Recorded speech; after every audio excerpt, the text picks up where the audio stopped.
पहला क्वेश्चन दिया गया है 11 प्लस 11 गुणे 11 माइनस 11 भागा 11 मान क्या होगा। इसका मान एक आ जाएगा ये 121 है और ये 11 मतलब 11 में से 1 घट जाएगा तो 10 तो 131 होगा। क्वेश्चन नंबर 2 दिया गया है 2 साइन 22 बटा में कोस 68 माइनस 2/5 कोट 75 बटा में tan 15 minus 8 tan 45 tan 20 tan 45 tan 20 tan 40 tan 50 tan 70 बटा में 5 का मान क्या होता है। तो ये मान 1 होगा, ये मान 1 होगा, 20 और 70 1 होगा, 40 50 1 होगा, 45 का मान 1 होता है। मतलब 2 माइनस 2 बटा 5 माइनस 8 बटा 5 करेंगे तो 0 हो जाएगा। क्वेश्चन नंबर 3 के cosec E plus coat E plus 1 into cosec E minus cot E plus 1 minus 2 cosec ए क्या होगा। और ऑप्शन जो दिया गया है वो 0 2 2 कोसेक ए और 4 कोसेक ए। तो यहाँ पे साफ साफ दिखाई दे रहा है कि यदि हम लोग 45 भी मान रख रहे हैं तो ये 2√2 आएगा, ये 4√2 आएगा, जो सारे ऑप्शन अलग कर रहा है। तो यहाँ ए का मान 45 रखेंगे तो √2 + 1 + 2 मतलब 2 + √2 ये आ जाएगा, 1 1 तो कट जाएगा, √2 माइनस 2√2 यानी 2 2√2 कट जाएगा, तब कैलकुलेट करेंगे तो 2 आएगा। दोबारा किसी संख्या में 5 से भाग दे रहे हैं तो 2 से मिल रहा है तो 7। किसी संख्या में हम लोग 5 से भाग दे रहे हैं तो 2 मिल रहा है तो 7n में 5 से भाग देंगे तो क्या मिलेगा। तो 14/5 यानी कि 4 से 7 आएगा। 5 कह रहा है a shopkeeper buy 2 books for 300 ही sell first book 20% profit and second at 10% loss. और ओवरऑल उसे कुछ नहीं मिल रहा है, मतलब पहले पर 20% लाभ, दूसरे पर 10% हानि, और ओवरऑल कुछ नहीं मिला, मतलब 10-20 तो 1-2 के अनुपात में सीपी आएगा, मतलब 100 और 200। कह रहा है कि पहले बुक का सेलिंग प्राइस क्या है, तो यहाँ 20% लाभ है तो एसपी जो ये तो सीपी है, एसपी जो 20% लाभ है तो यहाँ 120 आ जाएगा। यही पूछा गया है। क्वेश्चन नंबर 6 क्या दिया गया है, कह रहा है कि when 2 subtracted from each of given number n the number obtained is 102। सब में 2 घटा रहे हैं तो हमें 102 मिल रहा है। जब सब में 5 घटा रहे हैं तो हमें 12 मिल रहा है, मतलब यहाँ 90। तो कितने संख्याओं में हमने 3 घटा दिया कि 90 मिलेगा, मतलब संख्याओं जो है वो 30 है। पूछ रहा है कि एवरेज क्या था, मतलब 30 संख्याओं से हमने 2 घटाया और 102 आ रहा था, मतलब 162 ओरिजिनल नंबर था और 30 डाटा है तो भाग दे देंगे तो 5.4 एवरेज हो जाता है। ठीक है। The average of 4 term is 30 तो मतलब a + b + c + d आ जाएगा हमें 120। 30 × 4। First term is sum of 1/3 of remaining term. First term is 1/3 of sum of remaining term, मतलब पहला जो है वो बाकी का 1/3 है, मतलब 1:3 के रेशियो करेंगे तो ये 30 आ जाएगा, ये 90 आ जाएगा। तो पहला संख्या पूछा गया है। एक अमित कोई दूरी 5 किलोमीटर प्रति घंटे की स्पीड से पैदल जाता है और 10 किलोमीटर स्पीड से साइकिल से जाता है और 9 घंटे में 50 किलोमीटर जाता है तो साइकिल से कितनी दूरी तय की। तो 9 घंटे मिनिमम 5 यानी 45 मिनिमम जाता है, लेकिन एक्चुअली जा रहा है 50। तो 5-10 का अंतर यानी 5 तो 1 घंटा साइकिल से जाएगा। 1 घंटा साइकिल का मतलब हो जाएगा कि 10 किलोमीटर साइकिल से जाएगा और बाकी दूरी ऑप्शन से भी कर सकते हैं। क्वेश्चन नंबर 9 डीआई आप लोग ट्राई कर लीजिएगा।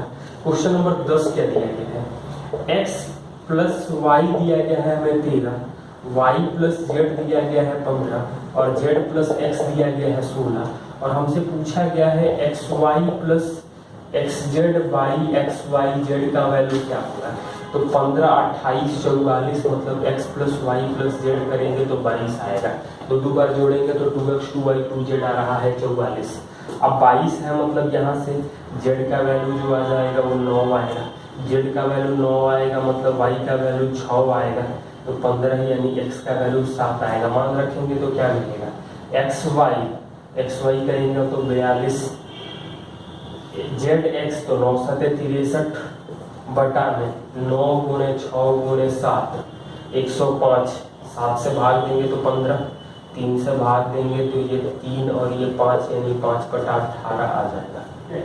इन a circle called PQ and TS produces PQ and TS produce कर रहे हैं तो R पर मिल रहा है और हमें QR दिया गया है 14.4, PQ दिया गया है 11.2, SR दिया है 12.8 और हमसे पूछा गया है कि TS का लेंथ क्या होगा। तो यहाँ से हम लोग ये जानते हैं कि RQ इंटू PR मतलब 14.4 गुणे 25.6 बराबर RS मतलब 12.8 इंटू RT क्या मिलेगा। तो ये तो कटेगा 2 बार में मतलब 28.8 आ जाएगा, 12.8 घटा देंगे तो यानी कि ST का वैल्यू जो आएगा वो 16 सेंटीमीटर आएगा। क्वेश्चन नंबर 12 क्या दिया है, A बराबर 2B बराबर 8C दिया गया है और A plus B plus C हमें 13 दिया गया है और कुछ वैल्यू पूछा गया है √A² plus B² plus C² upon 2C का वैल्यू क्या होगा। तो यहाँ LCM लेंगे तो 8 आएगा मतलब 8:4:1 तो 8 से 12 13 सेटिस्फाइड करें मतलब ये सीधा मान होगा। तो ये आ जाएगा 64 प्लस 16 प्लस 1 बटा 2 गुणे 1 यानी कि 9/2। A² plus B² minus C² बराबर 0 दिया गया है और 2 times A power 6 B power 6 minus C power 6 upon 3 A² B² C² का मान क्या दिया गया है और ऑप्शन दिया गया है 3 1 0 2। तो सबसे पहला तो काम हम लोग करेंगे, आसान काम तो यही है कि 1 1 और C² को हम लोग 2 मान लें। तो मतलब 2 गुणे 1 प्लस 1 माइनस 8, 3 गुणे 1 गुणे 1 गुणे 2 यानी कि -6 यानी कि -12 बटा में 6 यानी -2 आएगा जो ऑप्शन नहीं दिया गया है। यदि हम लोग फॉर्मूले से भी बनाते हैं तो ये 0 है मतलब कि A power 6 B power 6 plus minus C का पावर 6 जो आ जाएगा वो 3A² B² और माइनस C², माइनस बाहर आ जाएगा मतलब 2 से गुना करेंगे तो साफ साफ दिखाई दे रहा है कि रिजल्ट मतलब 2 times A power 6 B power 6 और minus C power 6 upon 3A² B² C² करेंगे तो -2 है जो ऑप्शन गलत दिया गया है। क्या है, सर्टेन सम ऑफ अमाउंट हो रहा है 28,09,00 2 साल 6% पर एनम से कंपाउंडेड।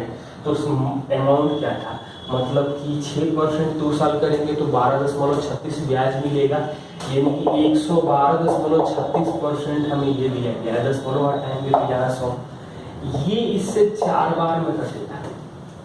4 से गुणा करके देख लीजिए 28,09 को तो मतलब 4 से भाग देंगे तो ये 25, 0 का मतलब है कि 1 है पहले तो 1% आ रहा है हमें 2500 तो 100% यानी मूलधन जो आ जाएगा वो 25 पर 4 0 हो जाएगा। A man want to sell his bat 8% discount. His brother was a cricketer, wanted to buy the bat, so man sell the bat 10% discount and reduces 70 रुपए प्रॉफिट में रिड्यूस कर रहा है। तो मतलब 8% और 10% तो दोनों का डिफरेंस जो है वो 2% 70 है। हमें पूछा गया है कि बैट का वैल्यू क्या है मतलब कि 100% क्या हो जाएगा तो ये आएगा 3500। क्वेश्चन नंबर 16 क्या है, क्वेश्चन नंबर 16 DI है, आप लोग ध्यान से देख लीजिएगा। क्वेश्चन नंबर 17 दिया गया है arrange the angle of triangle, ये दिया गया है ABC में तो मैं वैल्यू लिख दे रहा हूँ कि AB 7 है AC 8 है और BC 9 है। तो अरेंज करना है कि स्मॉलेस्ट टू लार्जेस्ट, तो छोटी भुजा के सामने का कोण छोटा होता है और बड़ी भुजा के सामने का कोण बड़ा होता है। मतलब C सबसे छोटा एंगल आएगा, B उसके बाद आएगा और E सबसे बड़ा एंगल आ जाएगा। Question number 18 height of cuboid whose volume 330 centimetre cube दिया गया है और एरिया ऑफ बेस दिया है 15 तो हाइट क्या होगी मतलब 330 वॉल्यूम है, बेस का एरिया दिया गया है हमें 15, हाइट नहीं मालूम है तो हाइट जो आ जाएगी वो 22 सेंटीमीटर आ जाएगी दिया गया है। The volume of a sphere A and B are in ratio. तो वॉल्यूम दिया गया है 125 64 के रेशियो में, तो रेडियस का रेशियो आएगा 5 4। कह रहे हैं कि इनका योग जो है वो 36 है, तो ये 20 हो जाएगा, ये 16, मतलब 36 को हम लोग 5 4 के रेशियो में बांट देंगे तो क्या मिलेगा। इसके बाद पूछ रहा है कि टोटल सरफेस एरिया क्या होगा बड़े वाले का, मतलब ए का। तो इसका टोटल सरफेस एरिया जो आएगा वो 4 पाई 20 का स्क्वायर करेंगे तो 400 गुना 4 यानी 1600 पाई सेंटीमीटर स्क्वायर। क्वेश्चन नंबर 20 क्या दिया गया है, cover A distance of 1100 centimetre in 1 round, the diameter of wheel क्या होगा। तो 1100 सेंटीमीटर 2 गुणे 22 बटा में 7 8, एक राउंड में 1100 सेंटीमीटर, तो 22 से कटेगा ये हमें 50 बार में 2 से कटेगा 25, यानी आर आ जाएगा 175, मतलब डी 350 आना चाहिए, ऑप्शन नहीं दिया गया है, तो त्रिज्या ही पूछा जाना चाहिए था, कुछ गड़बड़ है। Question number 21, A B C एक काम को कर रहा है 24 दिन में, बी कर रहा है 16 दिन में, सी कर रहा है 32 दिन में, मतलब एलसीएम 96, तो 4 6 3।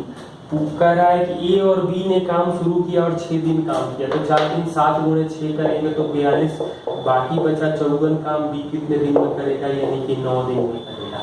और 24 बाकी डीआई आप लोग देख लीजिएगा। क्वेश्चन नंबर 24 दिया गया है 5 cot थीटा बराबर 3 है, और हमें पूछा गया है कि 6 sin theta minus 3 cos theta upon 7 sin theta plus 3 cos theta क्या होगा। तो यहाँ से cos theta by sin theta करेंगे तो हमें 3/5 आएगा, मतलब cos के जगह 3 sin के जगह 5 रख दें क्योंकि होमोजीनियस है।